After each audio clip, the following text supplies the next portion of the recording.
This is Stuttgart CMT. It's an event which is held once a year, third week in January, and it's now about to come to an end. So I'll just show you around quite quickly. Here we've got Hennes Camper from Nuremberg.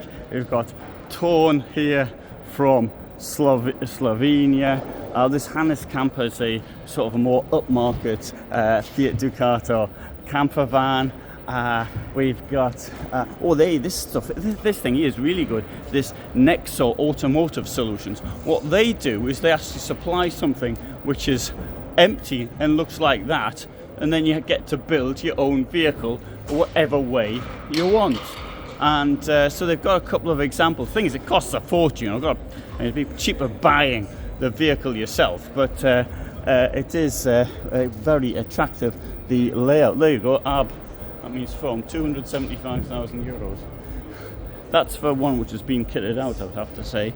And in here they've got one which was supplied by Alpine, I think, which Alpine did a van which they said was for living in. I don't know who would want to live in one of the vans that they have.